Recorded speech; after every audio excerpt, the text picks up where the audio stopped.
Okay. I'm lonely. Erica's gone away, so I've had no one to shout at for ages. I've got Lisa scowling at me and you giggling. It's proper throwing me off every time. Okay, here we go.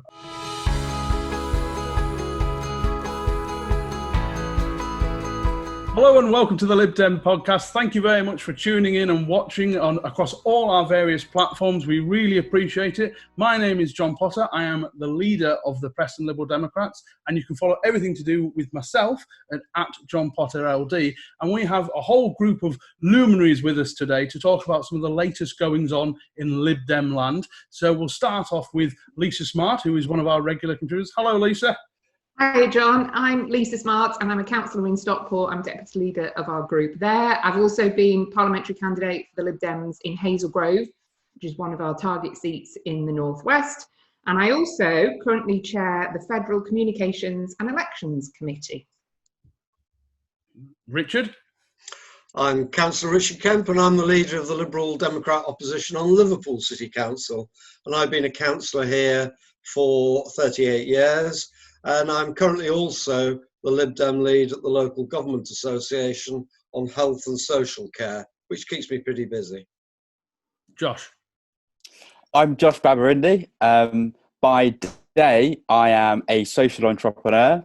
By night, I am a member of the Eastbourne Liberal Democrats exec, and I'm the vice chair of the racial diversity campaign for the Lib Dem, so supporting more candidates of colour to get selected and to win elections. And last but by no means least, Owen. Hello, my name's Owen Lambert. I was the candidate for Morecambe and Lonsdale in the 2019 UK general election. I'm a local activist and campaigner for my local area of Morecambe, and I'm on our local exec. Marvellous. So before we get into the podcast, we also just want to let everyone know we've got some fantastic episodes coming up soon, including interviews with Kirsty Williams, our Welsh Education Secretary, who is doing an amazing job in Wales. We've got interviews with the new LGBT plus chairman. We've got interviews with the Friends of Palestine. We're also going to do a live reaction to the leadership contest as it comes to an end. It is coming to an end, don't worry. And that's actually where we're going to start this episode, is talking about the leadership election. Now, does anyone else here think it's been going on too long? So much too long. It feels like we started this over a year ago. It's just it's a very strange balance, I think, between the build-up to it, where we had the nominations going on, and it was, well, who's standing, and then it's nominations and endorsements, and it felt like things were moving forwards. That feels like a lifetime ago that all of that was happening. We've been able to vote for, I think, a couple of weeks now, 10 days, 2 weeks. I think lots of people will have already voted, and yet the hustings and the interviews and the campaigns still kind of are going on. There's not a lot new to say, really. I think the candidates and their teams have both laid out their arguments as to why they think they're the right candidate. I think we're working on an analogue timetable in a digital age. I completely understand that there are some people who will be voting by post, and we need to give them time to receive their ballots, fill their ballots in and send them back in the post. But most people have already voted, and I think everybody is looking forward to the end of it. Do we think... Go on, one of the things I'd be interested in looking at, though, is this move, if I understand what Lisa means, from analogue to digital, because traditionally we've had meetings, we've had regional rallies and things like that. Now we've had the online rallies. My gut feeling, and this is what I'd like to see proven one way or the other, is actually we've reached out as the party to far more of our members, far more effectively, by using this measure. So we need to understand that. So we don't say, oh, good, COVID's over or whatever, let's go back to the old ways. So let's learn from this. But I think there's a lot to learn, most important of which is don't let it go on forever. And Josh, you came out as a Layla supporter. Now, kind of the impressions we're getting from the campaign is, well, from me, I'd love to know your impressions of the campaign, is that Ed had a lot of big endorsements and seems to have had a lot of more money to put out material. But Layla seems to have a bit of momentum going on. Is that how you read it at the moment? It's a two-horse race John, as one political party in particular. Lib Dem is definitely going to win here, which is yes, absolutely. Labour can't win here. So yeah, 2-horse race, and yeah, in terms of momentum, small m momentum. I do think as far as the social media is concerned, and as far as some of the phone calls I've been able to make it concerned as well, there does seem to be a bit more momentum around Layla's campaign now compared to before. And I think, what some people are saying is that this is going to be super close and, could reach kind of 2007 levels of closeness. Who knows? I haven't seen any of the data from either of the campaigns, so I honestly don't know what things look like. But it does feel like there is all to play for. I think with the last election, it did become clear, certainly by this time within the campaign, that Jo was really going to storm ahead, and she did. I couldn't tell you this time round. But can I just say, thank goodness that this wasn't delayed by another year. If this time we've had to wait for is so long, which has included having an election on the federal board about when the election should be, just thank goodness that it's not quite that long. But I totally agree with Lisa. It's great that we've been able to kind of make this agile shift in terms of the means of campaigning, but the timetable hasn't reflected that same kind of shift. We'll learn for next time. Well, and Owen, you came out for Team Ed in your publicly. Now, I think what Josh is saying is right. Is the fact that there was a phony war before the war started with this election. We all knew Layla was going to stand. We all knew Ed was going to stand, and so this is maybe why it's been going on for so long. But I'm wondering, as your role on your local party exec, because we tend to see the arguments on Twitter, the arguments on Facebook, but actually, I'm not sure how those arguments are hitting our regular members. I mean, I don't know if anyone else here has actually got and so what Josh is saying about this great unknown, that we don't know exactly what is the bog standard member thinking of this contest? Well, it's really interesting because I ended up having a local sort of weeding session where I went around my local town with a bunch of our local members, and I was having a chat with one gentleman who didn't realise there was a leadership election on. He had no idea. Despite all the emails, despite all the everything that's been going on, he just had no clue. So it's quite interesting that while I think those of us who are quite sort of in depth in the Lib Dems, who work and speak about it almost every second of every day, there are going to be some members who, when they get that phone call from either team, will be their first sort of experience with it. But it's been quite interesting because speaking to the older members locally, there's been a very much a shift towards Ed because it's very much what they consider a safer experience. But from what I've certainly been seeing on social media, overwhelmingly it seems to me that a lot of young people certainly are voting Layla. But whether that will even out, the sort of backbench of the party, the local members who go around knocking on doors versus the very vocal young people, I don't know. I certainly hope that it doesn't come to 52%, 48% at the end of the day. I mean, Lisa, just bringing you in on this. I mean, one of that, I suppose, the thing about the Jo versus Ed contest is actually the amount of Lib Dems who didn't bother voting in their own leadership election. So I do wonder if Richard's right, if we're going to have an increased turnout, maybe because also the contest is a bit tighter. I don't think we know if it's tight or not. And I think that we need to remember that Twitter is not the real world ever. Whoever's Twitter feed is not representative of either the membership or certainly of the electorate. And so while I think there are some campaigns that are better on Twitter or Facebook than others, that's not actually where a lot of campaigning takes place. And I think we need to remember that. I think I just want to challenge one of the things you said about having more money and therefore able to do more campaigning without wishing to get excessively geeky. If you've got experienced campaigners, you can run a bigger campaign for less. So if you use the right printers and if you use the right print materials and you can put out a 3-leaflet campaign for the same amount that you would maybe do a 1-leaflet campaign if you do it in a different way. So it's not just spending more money, it's having experienced campaigners. I think my point was going to be just the volume of stuff. I mean, both of the. I mean, if you look at the volume of stuff I've had from Ed and the volume of stuff I've had from Layla, the stuff from Ed, they've both been of excellent quality. They're both actually. So Layla, I had one kind of, I think it was like an 8-page booklet, of which Ed also kind of matched it, but then had target letters and additional leaflet and things as well. There definitely seems to have been more campaign material from Ed coming through my letterbox. Certainly. That doesn't mean that one campaign is richer, though, is the point I'm making. Because I agree, I've had more leaflets from the Ed campaign than I have from the Layla campaign. I would just point out that Josh, who featured on the Layla leaflets, with a beautiful cutout. I think any art worker loves somebody with the hairstyle that Josh has got, because it just makes it really straightforward for a cutout. But yeah, I agree. I thought they were both nice. They've both been artworked by people who know what they're doing in terms of artwork, and that's really good to see as any campaigner. The point I was getting to was about how we in the bubble, we're recording a podcast about the Liberal Democrats. We're fairly in the bubble, I would say. We forget what regular members know and see, and the number of our members who wouldn't be able to name all 11 Lib Dem MPs if their lives depended on it is significant.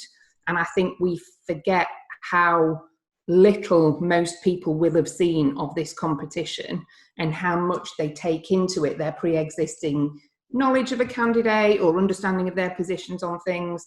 And just one last thing on the demographics. I think Owen was getting to the point about older members and younger members. The average age of our membership is somewhere in the 50s. It's a white bloke in his 50s, isn't it? And that's not dissimilar from other political parties. But I think just if there are young people tweeting, that's great. Everybody gets one vote quite rightly, but I'm not sure that's indicative of where the party is. So I have no idea how it's going. I think my Twitter feed won't be indicative of anything, but who knows? It could be a landslide. It could be really close. I genuinely have no idea. Richard, if you were to, I know again you've come out as an Ed supporter. You did in the last contest as well. Do you think, would you be brave enough to put a punt on the winner now? I'm allowed to ask you that, you don't have to answer it, but do you think, I think Ed's got this sewn up, or what do you feel? Well, I'll make two predictions. One is that the turnout will only be about 35% for the reasons that we've been discussing, that lots of people aren't particularly engaged in this. They want to be Lib Dems in their community or because someone else is involved. I can't remember what it was at the last one, but they've never been particularly high, have they? I think, I've only talked to people in Liverpool, so I ignore Twitter feed for the reasons that Lisa said. Although my Twitter feed has a lot of Ed supporters on, but my view of Liverpool, the Liverpool electorate, is that they're voting for Ed. And it's not because I've asked them to in any way. I put out no statement or anything around Liverpool, though our core 50 do know how I'm going to vote. But I think that they're going for a more stable and reassuring candidate. But I just know Liverpool, and you could go next door and find a totally different opinion. I think something that's interesting about the turnout point is there seem to be, anecdotally, more people this time round who are just deciding to abstain than I remember before. Some people are either sick of the length of the contest, or they're just sick of, the kind of artificial searching for differences between the candidates, which just turns into a bit of a phony, divisive exercise in some cases. So I think some people will make a statement there. Whether it's the right thing to do is another question, and whether there are, suitable avenues to kind of air this and reform the process in the future, I don't know. But that's an interesting observation that I've certainly picked up during the campaign in the last few weeks. I think one thing John, could I just say that if at our next broadcast, you won't humiliate me by showing how badly I'd done in predicting the last leadership election. We were terrible. Yeah, we were really bad. The thing I'd say is if people don't think either of them is worth voting for, which is a point of view that some people may have, is get somebody elected who you do want to vote for as the leader of your party, pull out your finger and get somebody brilliant elected, and then you can vote for them to be the leader. I don't think that's what people are saying, though, Lisa. I think they're saying, as I've said in the past, though must admit I don't say at this election, they're both good. We are trying to find 5% of difference. And I think a lot of people say, well, I don't care. Not that they don't care who the leader is, they don't care which of them becomes the leader, which is a different matter. No, you're quite right. You're quite right. I'm sorry. I had understood Josh to say there were some whingers who thought neither was worthy of logging on. Well, there will be some, yeah. I was just going to say, I think that it's very important that at the end of this, that we understand and we appreciate that. I know there's a lot of very, I don't want to say zealous people on either side who are very, very much for their leader. But at the end of the day, we are all Liberal Democrats. And come the end of this leadership campaign, both candidates will be working together. Both teams will be working together because at the end of the day, we are all part of the same party. And I think it's quite important that some people need to remember that. Do you think, though, that actually, you've just made a point I was going to make, Owen, so yeah, thank you for that. I have to think of something new now. Sorry. Do we think that the leadership contest in one way has, because it is a bit closer and they are striving to be out there as much as possible, the Lib Dem contest has driven both candidates to put out even more, to work even harder, because, you know, suddenly you've seen it. If we go down in the polls to 6 or we go up to 8 or something like that, someone says, well, look, you know, Ed's been acting leader, doesn't show very good results for Ed. That has it forced them both to think, right, we need to up our game? I'll go to Josh with that one first. Well, I think it has, because members of the public aren't asking the candidates these questions. They're not getting quizzed about it in the mainstream media, really. And so in that respect, I think that, you know, much of the debate has been healthy. We have had a good discussion in the party about, you know, where we want to go. And members, you know, I think really feel, certainly many that I've spoken to, that they have the power to decide where our party goes, and feel passionately that, you know, some great things will happen in one direction and some less great things will happen in another direction. I think it's a debate we've needed to have for a while. And I think that, as well as the public, many members actually have been thinking of late, especially in this last kind of 6-month period, and this isn't a reflection on Ed, this is just a reflection on the kind of limbo, that, you know, where are we going? We're a bit rudderless. What do we stand for now? Brexit is, you know, kind of getting done. Who do we want to be? So I think the debate has come at a good time, but I totally agree with Owen. At the end of the day, we can have this debate, but we've got to all get behind whoever ends up winning. I certainly will be, irrespective of who I have voted for. One of the things that's really annoyed me about a statement that's been made is the criticism of Ed. We're at 6%, 8% in the opinion polls. If whoever was the leader at the moment, we'd be at 6 to 8% in the opinion polls for a whole series of things outside the party's control. And we've been here before. We've been a lot lower than 6 to 8% in my membership of the party. But while the news is dominated by one issue, centered around the Prime Minister or Donald Trump in America, where to some extent there's the same situation, our small team, all of them, all 11 plus our peers and our councillors, are having great difficulty in breaking through and will continue to do so. And the change of leadership, I'm afraid, will not be the magic wand that some people think it will be to get us far more publicity. We have to claw our way back, stage by stage, step by step. So I think so I agree strongly with Richard about neither candidate is the Messiah. And I think we put too much, some people, probably not the 5 of us, but some people put too much stock in. If only so-and-so was our leader, it'd all be great. We'd get wall-to-wall coverage. Everybody would suddenly discover they were a Liberal. It'd be amazing. We'd have a majority government. The future would be bright. And I don't think that person exists in humanity. So I think we can put too much stock in one individual. The leader is part of the team, of course, an important part of the team, but it's just part of the team. And picking up Owen's point about we all just need to work together afterwards. Of course, we should have a period of reflection, and a bit of navel gazing is perfectly healthy, to Josh's point. And now is absolutely the time. If you can't gaze at your own navel as a party during a leadership election, then really when can you?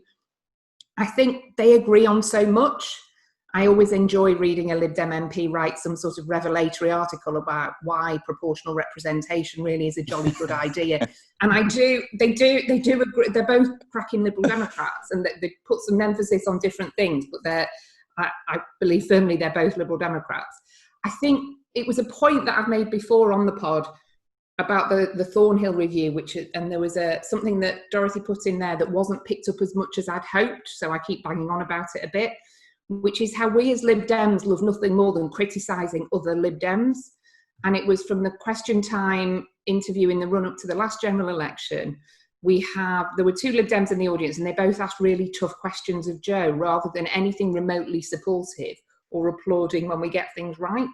And I think there's a culture shift that we probably need to do. We're much more comfortable having a go at one another about issues that are often on their head of a pin, rather than agreeing on the vast swathes of stuff that we share as our values.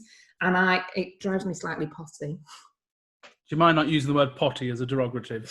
Thank you. That's outrageous. So like I said, we will be doing a kind of a live reaction to the leadership contest. We're not exactly, they haven't released what time that's on, so we haven't quite decided on which of us are going to be there, but all of us hopefully will be at some point available to come on that and discuss who the leader is, how close it was, what they make of their first speech. So that's going to be, we're not going to actually broadcast it live because Richard's foul mouth would get in the way somehow. But that is, we're looking forward to doing that. Its way, maligned publicly. And I think just a very topical issue for this, because we are recording this on Monday, is we should all be thankful about what kind of country we live in when you look at the scenes in Belarus at the moment, where we take these wonderful things for granted, and actually we're better for having a healthy debate than having no debate at all. And that kind of leads us on to debates. See the segue? See how I've worked this? This is impressive. Nicely done. Into the virtual conference. So that now the papers have now been published for that. And it's an interesting one. I'll be going because York conference was cancelled and I got my ticket was transferred over. But let's go to Richard first. I don't know what your first conference was, but do you think this is going to open up conference like we think it might have opened up the leadership to people? Because let's face it, people that go to conference are a bubble inside a bubble. So do you think more people might think, I might tune into the debate on universal basic income or something like that? Well, I think you'd have to give it a sexier title, frankly, if you want a lot of people to tune into it. A fair way of spreading out our money might be a better way. Why do people go to the ordinary conferences? I know people, some of whom would surprise you, who will say, I've been to 20 conferences, I've never been in the main hall. So the number of people who actively participate in a debate in a party conference time is quite limited. So you might get 700 in the room, 100 desperate to speak, and 30 get really disappointed if they don't get called. So will it make much difference? I think you're going to get the bubble within the bubble watching, but I don't think you'll get most of the bubble. Because most of the bubble go for the crack, for the pleasure, for the meeting your mates, for the training courses. And I know there are training courses on as well. So I've actually chaired a couple of conferences recently, sitting here in Liverpool, 200 at one, 280 at the other. And it's very stilted. It's very difficult to get an interchange within people because you have to be so disciplined. You've got Charlie speaking for 10 minutes, Sally for 10, etc. You can't change the room and say, people got really angry with that. I'm going to ask some questions about it. So I don't think it's going to be a huge success, but that sounds as though I'm decrying the efforts of the people who are doing it, and I am definitely not doing that. Again, just as I said, I want an evaluation of how it's gone with the leadership election. Let's have a good evaluation, but also an evaluation, not only what do we do at conference, but let's take universal benefit. Why aren't we having 2-hour sessions in early December on it? Because we've got this tool now, we could be having virtual conferences on particular topics that interest particular people at any time that we want to, without you having to go to, where was it going to be this time? I can't remember now. Brighton. Brighton. Yeah. So I think there's a big learning, but I'm not very optimistic about thousands of people tuning in. Lisa, as you sorry, go on, you were going to come in anyway, Lisa, but I was going to say, as your role as campaign chair, you know, we've talked about, again, the Thornhill review about, and Richard and I have talked about it loads of times on this podcast about, we come up with good policies and then don't go anywhere with them. So is a virtual conference, and something like Richard said, a chance to bridge that gap? We might actually have a conference that is more, has more oomph once the conference is over. I think conference online is going to do a different thing to physical conference. And I think if we think it's going to be a replacement, I think we are going to be disappointed, because you can't, in the same way, meet your mates in the bar after a night out or go for a walk on the beach in between debates. That's just, unless you live already by the seaside, it's just not going to be the same thing. I think, though, if we reflect on what has worked well during lockdown. So ALDC and the federal campaigns team have done their biggest programme of training and have touched more people virtually than at any time in their history. And I think giving people access to that if you live somewhere far flung, or if actually there's no way you could possibly consider travelling across the country for a couple of days just because the cost is prohibitive, then it winds it up much more, and it's much more accessible for people. There are lots of folk who've got caring responsibilities who just can't take 4 days out to go to the seaside somewhere and do that. So I think that there could well be lots more people signing up. Will they spend their whole 4 days devoted to the conference sitting at their phone or their laptop? Probably not. But actually dipping into bits and pieces, we might see more people having a light touch conference. And I think it will do something different. The debates, I take Richard's point, it's not easy to have a debate when you're not in the same room. I think that is much harder just because of the tech, and Maureen, you've not unmuted yourself, or, Richard's cat's just around, whatever it is, different things will stand in its way. I know conference committee and the conference team at HQ have worked really, really hard to try to get something that works in some way. It is going to be different to normal physical conference, but I think it's going to do something. And we should treat it like a learning experiment and just try some stuff. And if it doesn't work, don't do it again. And if it does work, let's do more of it. Exactly. Actually, I wanted to sort of lean on to that. The fact that we've been using all this new digital technology as a sort of experiment has been brilliant.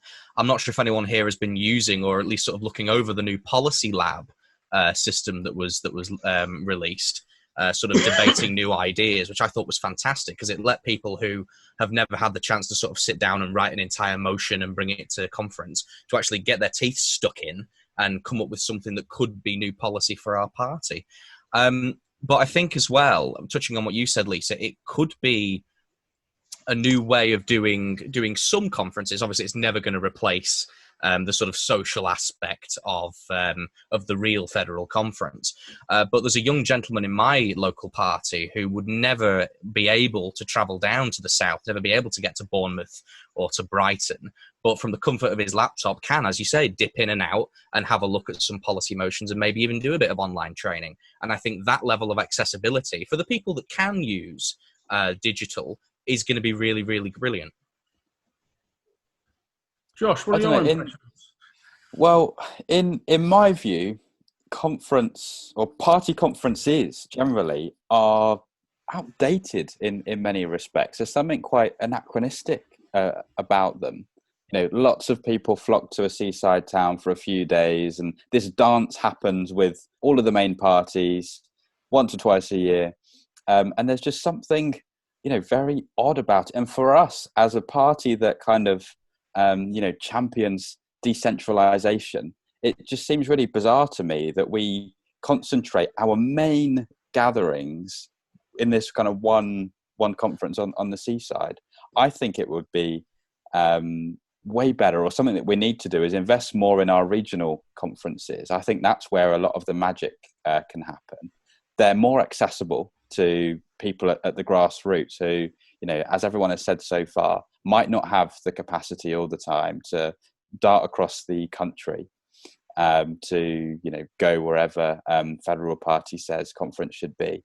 And personally, I've only been to 2 or 3 party conferences, and I've not had the best of times, to be honest, because of what Richard described, the kind of bubble in a bubble in a bubble. It just seems so far from home, even though in kind of geographical proximity terms, Brighton's just down the road from Eastbourne, but it just seems a world apart from certainly my community and the estate that I'm from, and a world apart from the very people actually who we're all fundamentally at conference to benefit, just normal people who aren't necessarily politicos. So there's something about it that I think we need to change, because I feel when I'm at conference a bit out of touch, to be honest.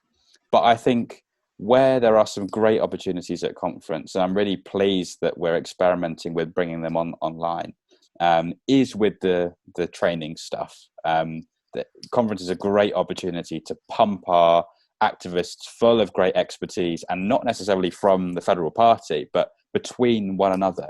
And I like that kind of democratic flat element, and the kind of humility of conference in that respect. And I think the Liberal Democrats actually espouse that more than the other parties.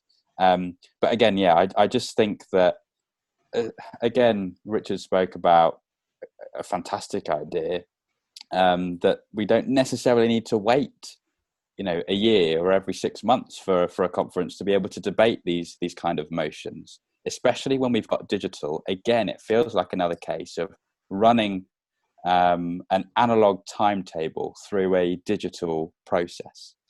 So I think there's lots more that can be done with Liberal Democrat conference specifically, but I think it would be a great thing if all of the parties got together and kind of put their heads together and thought, look, we're spending loads of money, millions of pounds every year on these kind of things. Is there a way that we can reform this process to make it more democratic and more useful for normal people?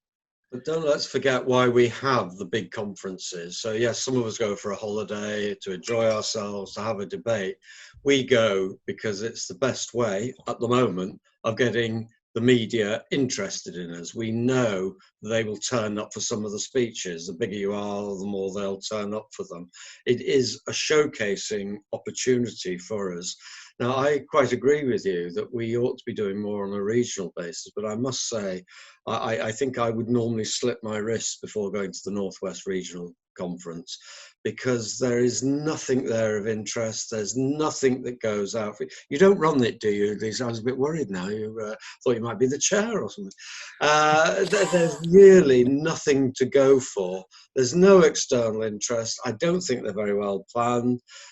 So it would take a lot of effort in terms of outward facing to replace what the annual conference or the 1.5 conferences a year that we do. This is your second warning over the course of 2 years, Richard, that you've used slit your wrist as a metaphor, and I don't like either of them. So my apologies. Next time you're out, and we'll get Tom Morrison in instead. Right. Well, a couple of things I want to pick up on. A, Josh is absolutely right. People that attend conference are generally odd. I get that. I am an odd guy as well. I didn't use those words.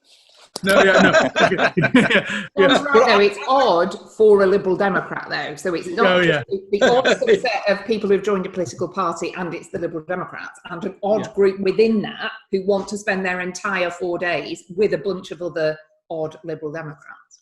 But one of the things that Richard kind of slightly touched on is when I became a councillor in 2010, before I was re-elected in 2012, I went through quite a dark patch in terms of feeling quite isolated, feeling quite on my own, feeling quite, oh my God, I'm going to have to work every day I can just to survive coalition. And actually it was places like Conference that kind of got that battery and that energy back up again. Now, whether the region can do that, I kind of agree with Richard that, and someone who's on the regional kind of exec here in the Northwest, it does need to do better. Maybe actually that's where the focus needs to be. But as a region as well, you've got to think in the Northwest, we have one MP and vast swathes of the Northwest that have no MP at all. That actually speaking to someone who's had an incredible amount of success or wherever it may be, whether that's down south in Scotland or whatever else, saying how it just being around like-minded people can be incredibly revitalizing to your soul when you're doing through the grudge of campaigning. But I completely get. I think something has to change. I've often thought, because I haven't been able to afford to go to the southern conferences. It's just the cost of accommodation. I go to the York one because my mum lives around the corner and I can commute in from my mum's. People just don't have that amount of flexible cash generally, especially when you think of the demographics of the party, which has, admittedly, as Lisa said, it's still in the 50s, but we have a lot of new members. And to say to them, actually, you're going to spend, let's say, £1,000 when you include all your accommodation, food, and everything else. That's a huge commitment for something when you're a niche of a niche of a niche. And I think that there's got to be some change there. But I also think whatever we do change, we have to have that thing where we can meet like-minded Lib Dems, because it was really important to me as I progressed from being a councillor to where I am now. So should we just have more fun events? More fun events, but also more events that people can access as well. Again, as a party whose members are required to sign off or make the policy, and that happens at conference, we have to enable a more representative spread of people to be at conference. Otherwise, we end up in a permanent state of navel gazing. And otherwise, the very people who were excluded from going to a federal conference because of financial means, say, are the very same people who are going to be alienated by the policies that they were not a part of making. And then we go and see people join Labour or the Greens or, God forbid, the Tories, who could be fantastic Liberal Democrats and great resources to our party. There's lots of different things and we're all agreeing with one another, not for the first time. I think policy is a tiny part of it. Richard mentioned some people who go to the conference but would never dream of setting foot in the main auditorium. Policy is a small part of that. And I agree strongly with Josh's point about opening up that policy making process. And I think it's going to be really interesting to see how the voting goes on the policies that are coming to autumn conference, the online conference. On purpose, I think there's nothing desperately controversial on there. And I think that's right. I think let's start with stuff that isn't that controversial. There's the holding the party to account bit, which I think a virtual conference probably can do. So you can question the president and the leader in the Lords and committee chairs and various people. So yeah, absolutely hold their feet to the fire. You can do that fairly well on a Zoom, I would say, or hop in, which is the platform the party's using. It's the social element and the sitting in a training session and realising that somebody from 200 miles away is going through the exact same thing you're going through. And it's that recharging your Lib Dem batteries that John talked about, which I really get from a conference, whether it's spring or autumn, I really get that. And you can plough a lonely furrow in lots of parts of the country as a Lib Dem, you really can. And I think it's that sense of togetherness coming on the back of a leadership election where there has been some more antagonism than perhaps there might be. But I think it's that sense that you're part of a community and the sense that you're part of something bigger that I get from conference that I'm wondering how that will come across on an online conference. But it's going to do something different. Some of it will be great, some of it won't. Let's learn and try and do stuff, make the next one even better. And I think we have to kind of, the last topic for this podcast is going to be, I mean, the reason why we're having a virtual conference is the fact that is the latest update on COVID. Now, I am obviously the leader of an opposition party in Preston, which has now gone into extended lockdown measures having come out. Now, it's a very interesting one because I'm worried now that there is a definite lack of intent and seriousness taken on this virus now, that people are starting to think maybe we've got this beaten. And we saw it in Trafford and we're seeing it in Preston, that the huge number, actually nearly 50% of those infections are for people under 30 who are going out, not social distancing, and then passing it on to their parents or their grandparents. And the quote I put in the press was, you know, the careless can infect the careful very easily. And what I mean, the frustration again, I'm just going to, before we go to the rest of the panel, is that local authorities are doing this with one hand tied behind their back without an adequate test and trace system. I know Manira has been talking about this. It's very difficult for councils to get this balance right because we don't want to reshut the pubs. And there's a very real threat that Preston's R rate and infection rate is going to go even higher now. And it's not in one community. It's not in one part of urban Preston. It's in the rural areas as well. And how do we get that balance right? I mean, the Director of Public Health in Lancashire said, "Don't kill your granny." He was being deliberately provocative to try and get that message across, like drink drive ads and all the rest of them have had to do. So where are we feeling the country is with COVID at the moment? Should I start with you, Richard, actually, because you have this lead on the LGA? Well, I think your summary is absolutely right. I think a lot of people are getting bored, but that is still a very, very small minority, and I don't want to overstate this. So I've got lots of bars and drinking establishments in my ward. I go round them every second night.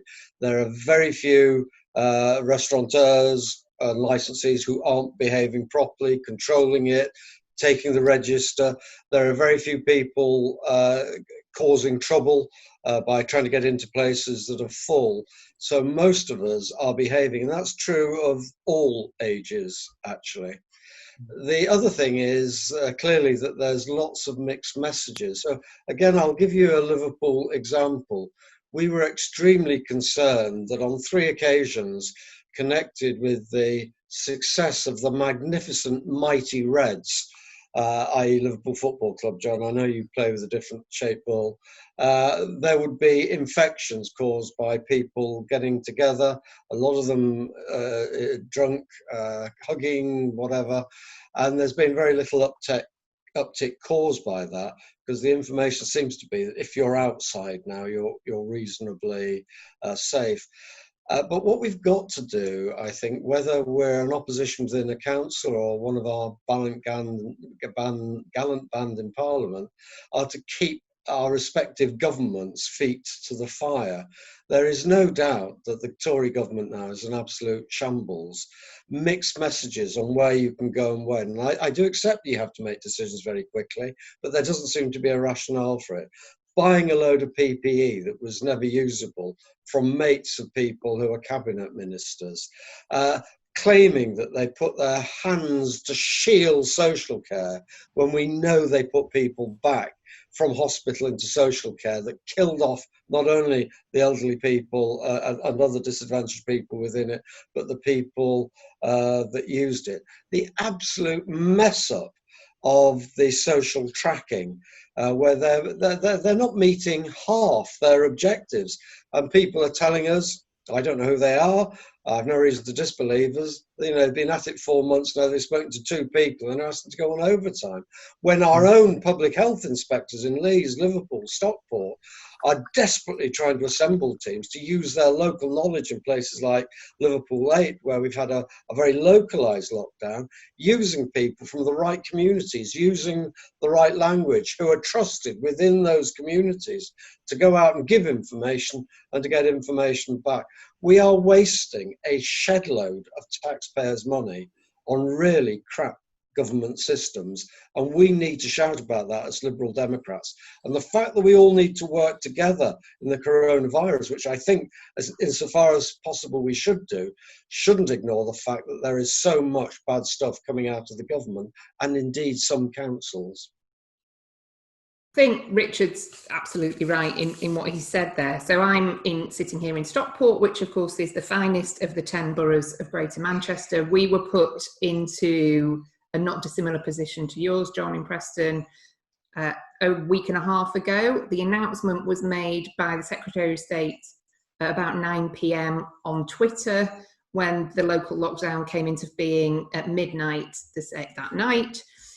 It was so confused that the clarity around the regs, I think, came out 3 days later about what you could and couldn't do. So many people still don't know what the rules are.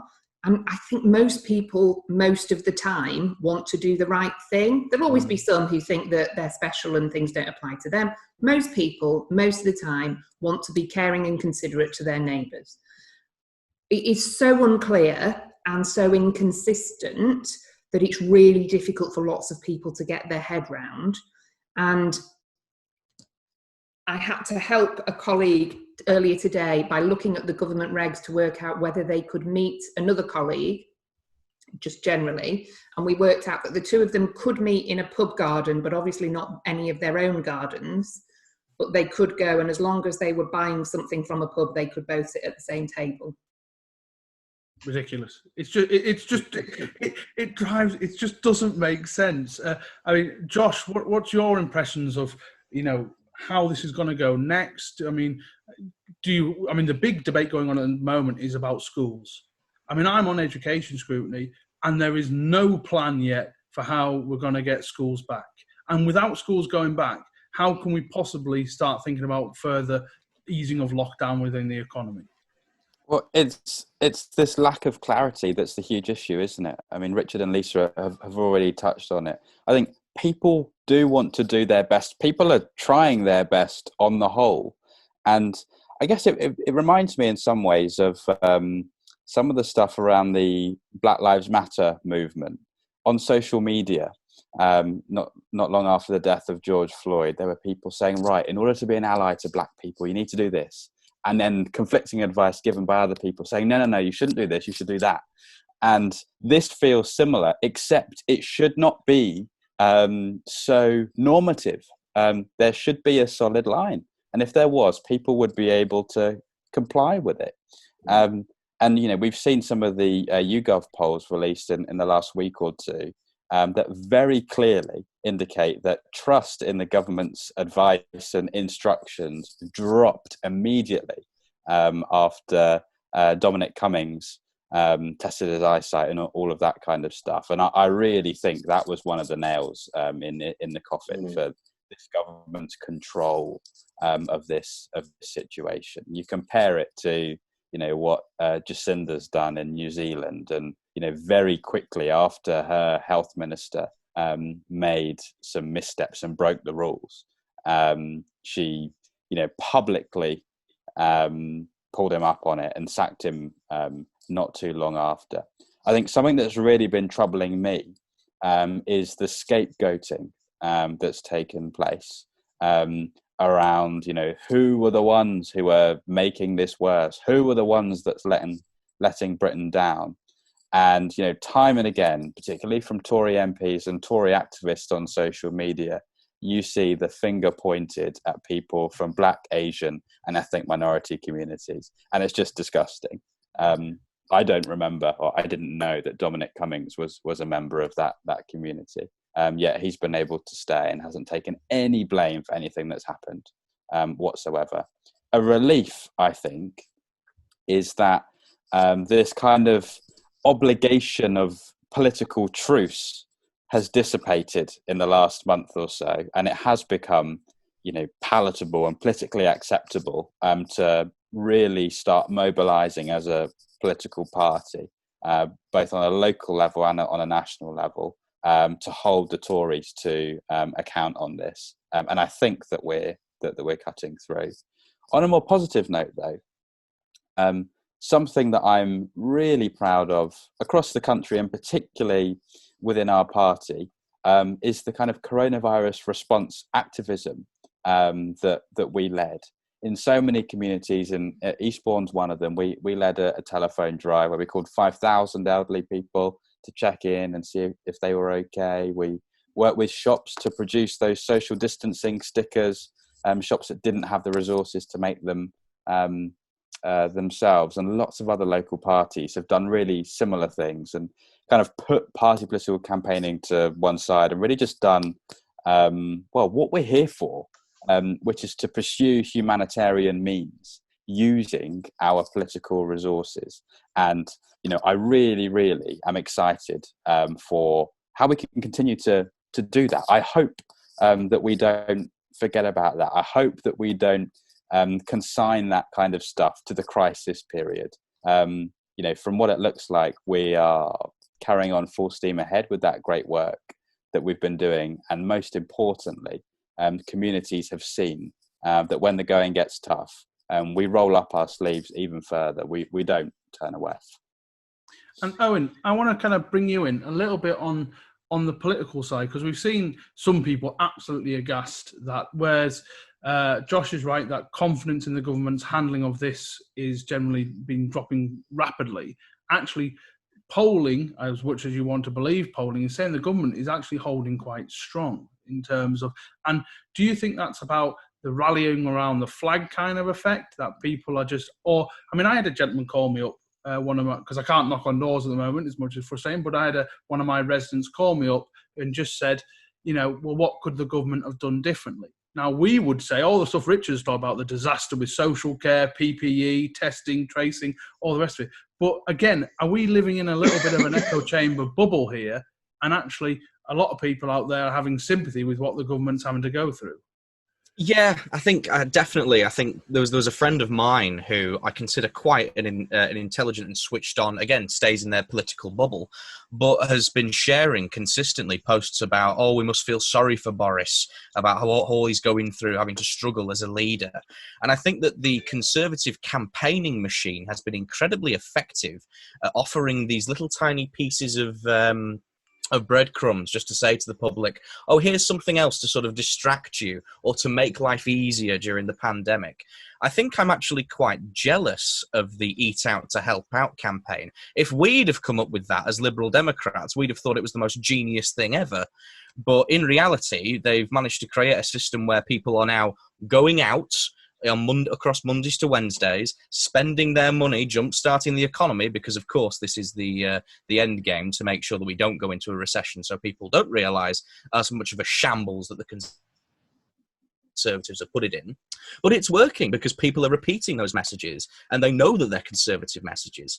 So I think until we can start breaking down the sort of the constant, I don't want to say rubbish that keeps coming out of Conservative Party HQ, it's going to be incredibly difficult to try and explain to people that actually we are one of the worst places for cases and deaths in Europe. I mean, the statistics are out there. You can go and see them. But people, for whatever reason, don't like seeing it. I think it's a very British attitude to not cause the dreaded fuss about anything. So it's currently, not to sound pessimistic, but we're going to have to cut through on a local level first to explain to people that things aren't great, and we need to, as Josh was saying, work much more in tandem with our communities and help people before we can really start tackling on a national level. But again, it's we're getting there slowly with that. I think the idea of opposition has come back into it's no longer a dirty thing. People aren't saying anymore, how disgusting that Labour or the Lib Dems are attacking the Prime Minister in this hour of national crisis. I'm glad to see that that's actually come down in recent weeks. I'd just like to follow on a little that Josh said, John, and that is the work being done by Lib Dem councillors up and down the country. And I think as a party, I've said this locally and I'd say it nationally, we should be very proud. And there does seem, in my biased viewpoint perhaps, a very real difference between councillors from other parties have retreated. Oh, I don't have to do anything now. I can't deliver a leaflet, so I can't do anything. And people going out. I'll just give you the example of my colleagues in adjacent ward to mine, Walton, who for 8 days last week arranged a trade and craft fair in the middle of their village. Walton Village, and it's part of Liverpool, but we call it Walton Village. And they were there 6 hours a day, 8 days in a row. Then they came to support one that I'd done in my ward, because part of their wards are very more closer to mine than others. And the amount of effort that took to actually make that work, to have 20 businesses there every day. And this week they've got 4 licensing reviews of premises that have ignored coronavirus regulations, particularly during the severe lockdown, and they've had to prepare for that, and each one of those will take 3 hours. So the amount of work they've done has been absolutely incredible, and I see this pattern time and time again, and I can tell you there's no one from another party replicating that in Liverpool. And I'm going to get Lisa to finish off this kind of segment, but I also just want to very quickly pay tribute to council staff at the moment. I speak to the chief exec, who, Preston's chief exec, probably hasn't had a day off since lockdown started. And we commented when lockdown started about councils sprinting as fast as they can to stand still. And that pretty much hasn't stopped for them. And the mental health and strain that has been put on councils and their staff, who, don't forget, have had a lot of cuts to deal with over the last 10 years, and so have been hollowed out a little bit, has been incredible. And really, I want to pay tribute to them. But Lisa, going back to the obviously with your role, about how we campaign going, but we can't lose sight of the fact, we've got massive elections next year, huge ones. I mean, across the whole country. So what's the latest feeling with you about what Lib Dem should be doing, and where we can go from here, really? Because there'll be a lot of people like myself. I mean, my county seat is up. It's my big seat next year is up. And at the moment, I would normally be knocking on hundreds upon hundreds of doors every month to try and prepare for that, and I can't. So, what is your take at the moment? Well, your repeated lobbying for the ban on canvassing is noted, John. So where we are, the party is given advice, and it's different in Wales and Scotland and England because the guidance from each of those devolved governments is different. And so you should always look at the local guidance. What we're saying, though, on a national level is, of course, you can deliver leaflets. You do it in a sensible and COVID-secure way.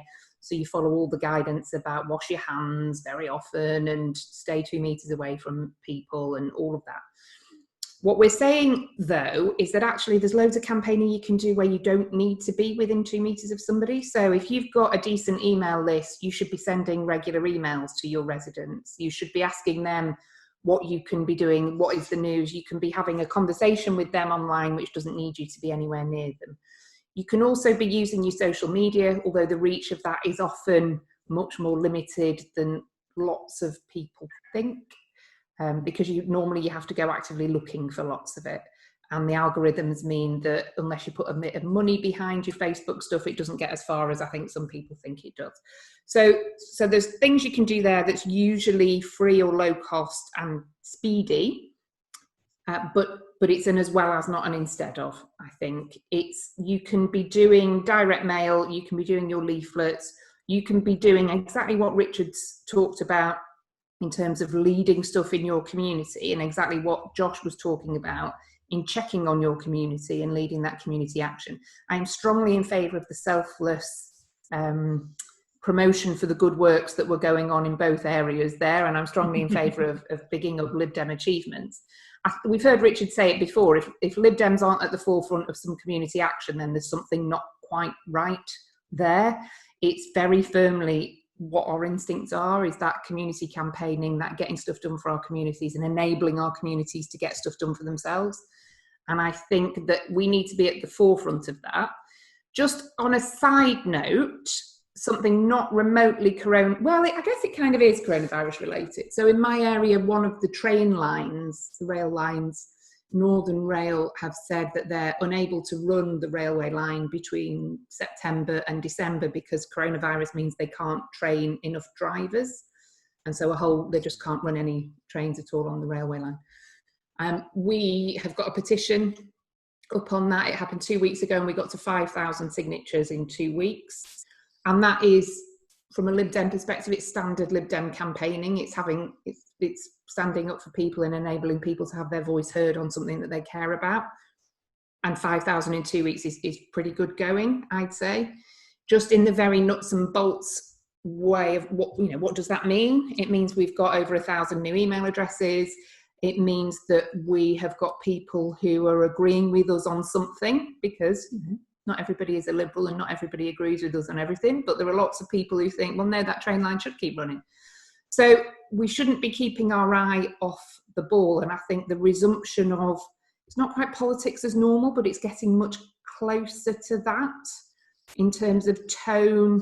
And we can still support stopping the spread of coronavirus. But I think actually the way our democracy works is if there's an opposition calling out people in positions of responsibility for making crappy decisions. And it's our responsibility to our communities to do that. And so just finally, so when does the party actually review its corona policies in terms of campaigning? I don't know if you were trying to skirt around that. Or 4 o'clock this afternoon now, John, because you've been very persuasive. So maybe some insight into how these decisions are taken would be helpful, because John, you've asked me, I don't know, we're probably in about 13 or 14 times now when you're going to be allowed to knock on some doors. I get consulted as chair of FCEC, Mark Pack as president, Tim Pixton as chief exec of ALDC, Dave McCobb as deputy director of campaigns. I don't know, his title's something else, but a senior campaigner within Lib Dem HQ, whose job title I really should know, so apologies to Dave for not knowing what it is. We communicate when things change, so when the guidance changed, when the lockdown eased slightly, we talked about that and what it meant. The other thing that I've done is I've asked a bunch of Lib Dem opposition council group leaders, so where we have a group on a council but we're in opposition, and almost all of them, apart from you and I think it was one other, John, felt it was far too soon to be doing that. I think a sensible suggestion has been made, which is until the schools go back, it's too soon. Only when the schools go back should we be thinking about resuming door knocking.